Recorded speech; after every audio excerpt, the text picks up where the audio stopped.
Over 1 million people have been forced to flee Syria because of all of this. It's put pressure on the country's neighbours, who are struggling to support them. According to the United Nations Refugee Agency, around half of the displaced are children, most of them under the age of 11. The organisation warns that the numbers leaving the country are mounting every week. You've got thousands and thousands of children taken out of school, thousands of families of having to flee their homes, people in enormous suffering, people living in camps, people living in rented accommodation, running out of money in surrounding countries. It is a humanitarian disaster that we're looking at here. Officials at this refugee camp in Jordan say children account for more than half of the refugees, most of them having witnessed unimaginable difficulties. وصلوا لهون في مشاعر من الغضب أحيانا قد تكون عندهم، أحيانا قد تكون مشاعر من الحزن، لا ترتقي لمستوى بأنها مرض نفسي، ولكن احنا بوجهة نظرنا بأنه هي بحاجة، هم بحاجة هذول الأشخاص لتقديم الدعم النفسي الاجتماعي، فعشان هيك فتحنا هاي المراكز على أساس أنها تكون فرصة لهم بحيث أنهم يبادروا، بحيث أنه يكون في لهم نشاطاتهم، مبادراتهم المجتمعية، ممكن أنهم يساعدوا أنفسهم للتكيف مع الوضع، وممكن برضو كمان يساعدوا غيرهم. I've spoken with a lot of mothers that talk about the ways in which their children have changed as a result of the conflict. And, some will say, my child used to be very sort of bubbly, outgoing, and now this is someone who doesn't want to leave the house. Syria's children are perhaps the greatest victims of their country's conflict. According to the charity Save the Children, they've suffered layers and layers of emotional trauma. In a report by the charity, it's claimed government forces directly target youngsters. They're being shot at by snipers, bombed, beaten, tortured and raped. احنا طلعنا من البصر دم قطعوا خط العام وجا ضربوا لابوي قناص مرقوا ضربوا عليهم قذيفة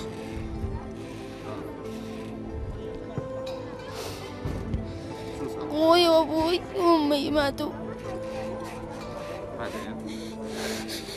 ما تضربوهم بقذيفتهم. 2 million children in the country now face malnutrition, disease and severe trauma. Research shows that 1 in 3 reported having been kicked, punched or shot at. 2/3 of children surveyed said they'd been separated from members of their families as a result of the conflict. 1/3 of children across Syria have experienced death of a close friend or family member. I've heard terrible, harrowing tales and stories from children. Children showed me like bullet wounds in their legs, a little boy who was only 11, a shrapnel wound in his head. Another little child had been in prison. He was only 15 years old, so slightly older. He had been tortured for nearly a month. He was in a cell of 150, mainly adults, but he was taken out every day and put in a giant rubber wheel and burnt with cigarettes.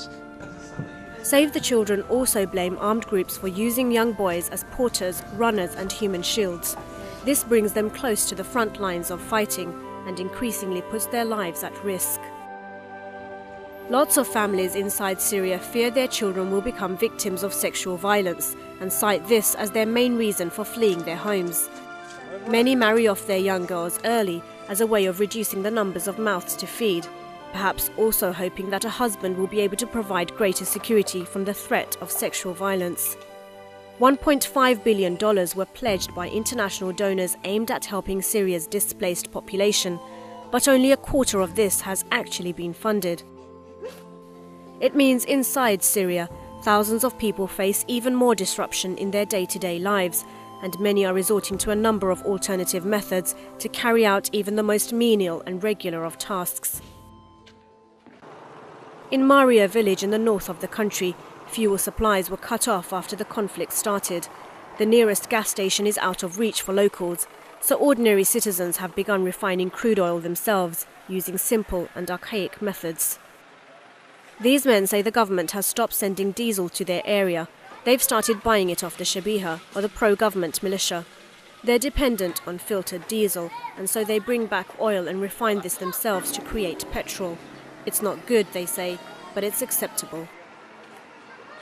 هون عبارة عن البترول بيطلع، أول ما بيطلع عنا بيطلع الغاز بطير، مباشرة بيجينا البنزين بنحطه بتنك بنعبيه ومع البراميل، وهو كذلك أمر الغاز بعدين هلا هون مرحله الموزوط هذا موزوط بس خلص موزوط بيجي مرحله الزيت نحطه نحن مع الموزوط.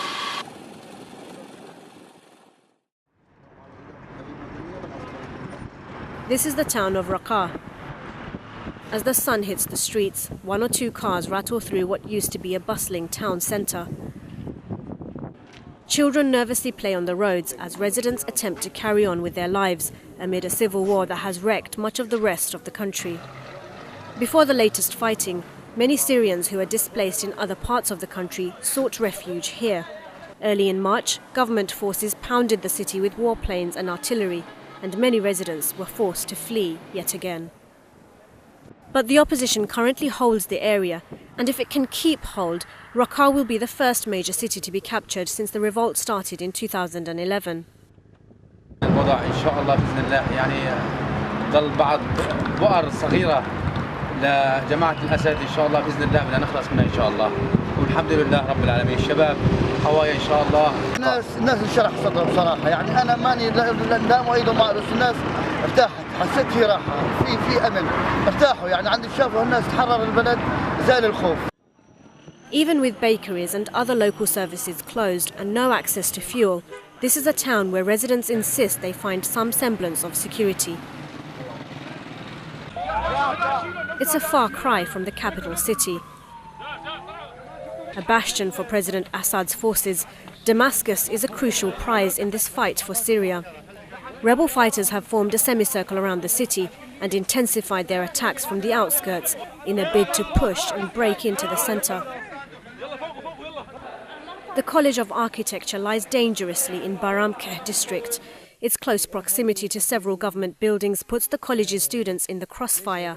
And 2 weeks ago, rebel attacks saw 15 students killed in what the government called a terrorist attack. ليست هي المرة الأولى التي تستهدف فيها جامعات القطر ومراكز العلم في هذا الوطن. المستهدف هو عقول هؤلاء الشباب، مستهدف الشباب، مستهدف مستقبل سوريا. لكن رغم كل الشهداء ورغم كل الدماء شعبنا صامد وجيشنا صامد وسوريا صامدة بإذن الله ونحن منتصرون ومعاقل العلم ستبقى مفتوحة. Unyielding words from a university employee, and one would hope this would resonate throughout Syria, regardless of which political side someone is standing on. But Lama Fakih says the psyche of the nation has fundamentally shifted, and a people who once called themselves Syrian are now speaking along lines defined by religious sect, geography, or political affiliation. Before the conflict, there was a clear sense that individuals identified themselves as Syrian. And increasingly, when we speak to people, they talk about themselves as coming from a particular area. So I'm from Homs, I'm from Damascus, I'm from Aleppo. Or they identify themselves by their religion or political affiliation. So, that to me has been one of the startling changes. Tragically, that startling change doesn't appear to have affected the man at the top of the Syrian government. In an interview at the end of last year, President Bashar al-Assad made it known that his Syrian identity stands firm. I'm not puppet. I wasn't made by the West to go to the West or to any other country. I'm Syrian. I'm made in Syria, and I have to live in Syria and die in Syria. As diplomats from the G8 met this week, Britain's Foreign Secretary promised Syria would be at the top of the agenda. Leaders of the Syrian opposition were present on the sidelines, ready for talks on how to end the internal fighting and political stalemate. Many Syrians will look closely for developments from an international community which has so far been criticised for dragging its feet on the crisis. And as the side effects of the war hit home, the truth, it seems, is the ordinary is nowhere in sight.